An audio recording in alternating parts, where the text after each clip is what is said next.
Hello friends, Brandy here with Falcon Healing Arts. I hope you are having a super supportive start to 2026.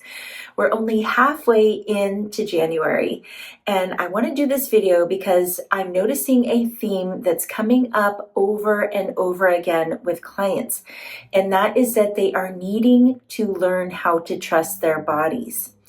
They've been dealing with trauma, longstanding illnesses, sedentary patterns, even fear of aging, also being in a constant state of stress.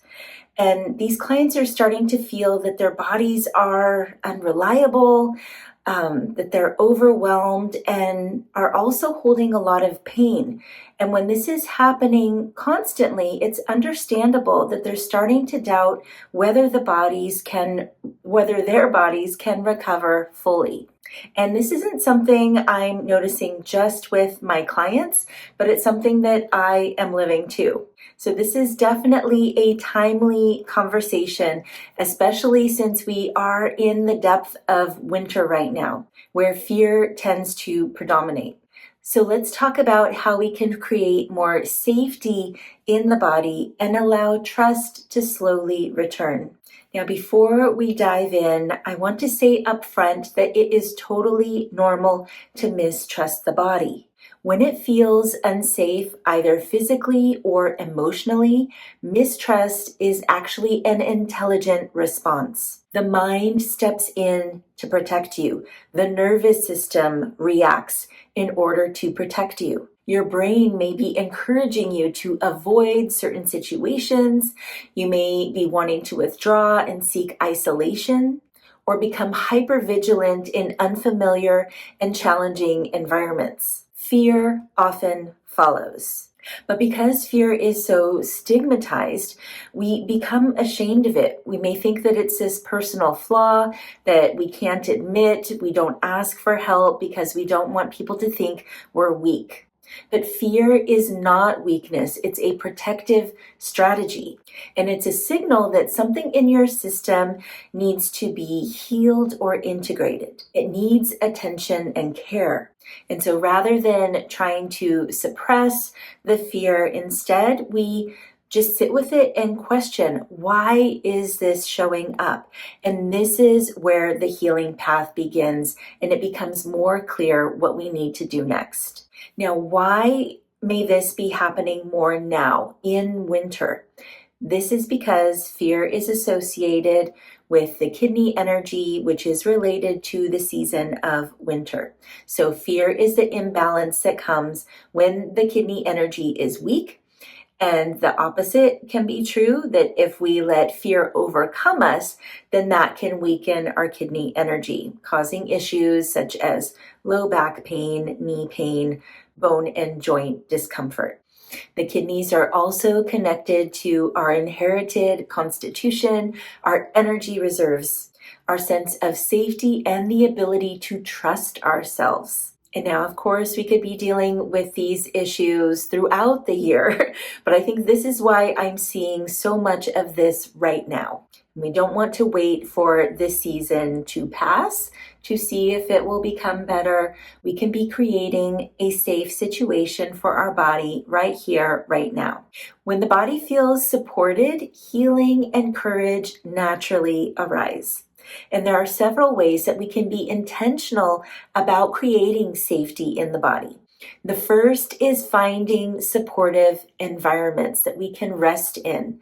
So that may be finding more quiet spaces to work in, spending more time alone so we can really cue in to how we're feeling. And also spending time with people who are grounded and understanding so we can be ourselves with them and we don't feel that they're judging us. Another way to create safety is to receive consistent care. So this could be with Chinese medicine, where again with acupuncture, herbs, qigong, we may work with the kidney water energy that works with the fear. But it could be other types of body work and natural healing modalities that work with your system rather than forcing it. Another safety mechanism is to learn how to listen to the body better. This may come with mindfulness practices where you're sitting in solitude, you're cueing into your inner response to what's happening around you. So you're feeling the sensations in the body, you're noticing the depth of your breath, which emotions are most on the surface. And then you'll start to hear the cues of the body, whether it's pain or other messages that come through about where you need to focus. And you'll learn to notice these signals sooner than when pain or these other uncomfortable symptoms show up, because it's usually the intensity of these harsher experiences that bring on that fear response. We also create more safety by giving ourselves permission to move through this slowly. Give yourself time. Healing is not linear. Sometimes we are just moving slowly, sometimes we regress, sometimes we just need more time. And oftentimes when we push through, this is when we can become injured or we add to the overwhelm. It usually backfires. And progress unfolds more reliably when we can respect the body's pace. And another great way to create more safety in the body is to stay with the sensations that you're feeling. So I already talked about mindfulness practices where we learn to listen. But now, even when you notice something uncomfortable, can you stay with it until you see that it starts to shift? This is where we build more tolerance. This is where we grow, building trust over time. So I've made all of these suggestions to my clients. They're following them and they are doing really, really well. So these strategies definitely work. And what's also helped me help my clients is that I am personally going through something. So me working through my journey has helped me guide my clients. And I'm going to share a little bit of that story with you too, in case it also helps you. So I am 52 years old. I'm in pretty good shape. My body's very strong. And I returned to ice skating a few years ago. And you would think that after a few years being so strong and capable in my body that I would see a lot of progress. And I am not seeing that at all. In fact, I feel like I'm pretty much the same as where I started. And there were moments where I really regressed. But what is happening, and I've talked to many coaches about this, is that as an adult, I have all these habits that I've picked up from recreational skating in the time from when I did my learn to skate as a teenager until now. And so I'm starting to unpack all those bad habits and bring back these skills in this different body. And I have the wisdom at 52 years old to know that there is this inherent risk in this sport. And so again, this is a protective mechanism that I do have periods of fear. In fact, every time I go out to skate, I feel not so much shaky, but I'm definitely aware of the grooves in the ice. I know where all the regions are that have bumps. I have become hypervigilant.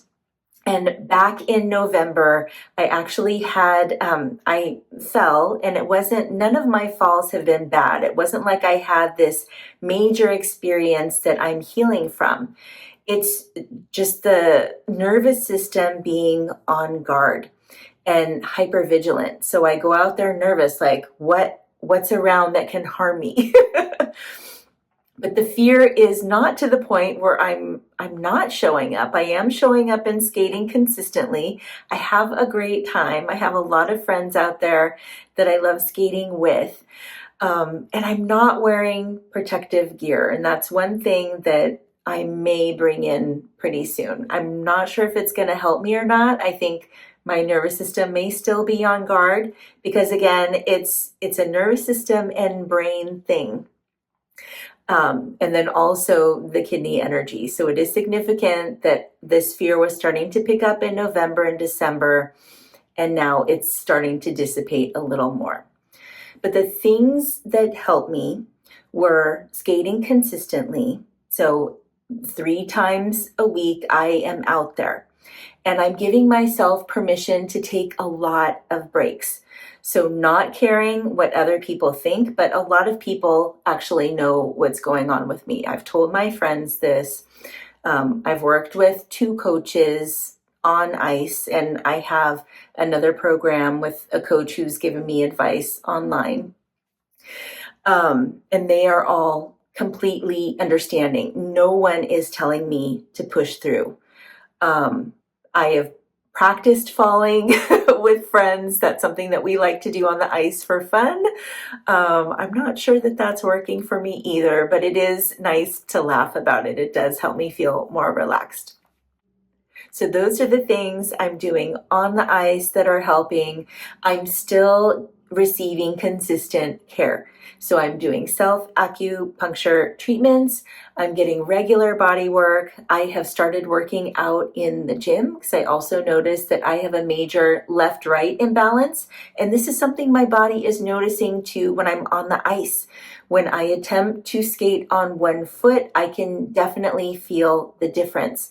So now I'm starting to do single leg strength training, which is also really helping. This last month, I've been feeling way more grounded on the ice and better able to take risks without freaking out. So I'm curious, friends, if this is reminding you of something that you are dealing with in your body. Is there a situation where you're feeling less capable? Are you noticing a change as you're aging, that you're more hesitant to do things? And if you're feeling unsafe, how is it showing up? Are you feeling anxious? Are you getting palpitations? Is your body experiencing pain? Do you have shortness of breath? Are you feeling more fatigued? And then what would it feel like to create more safety in the body? I invite you to reflect on this more. What does safety look like? What might you be able to do if you just add an extra layer on of support? And what may soften or shift or change if you were to trust your body more? You don't need to have all the answers. Even just working through these questions is a wonderful beginning. Thanks for watching, friends. If you have any questions, you can leave them in the comments below. I would love to help you out. Thank you for listening to these words and to your body. Well wishes to you all.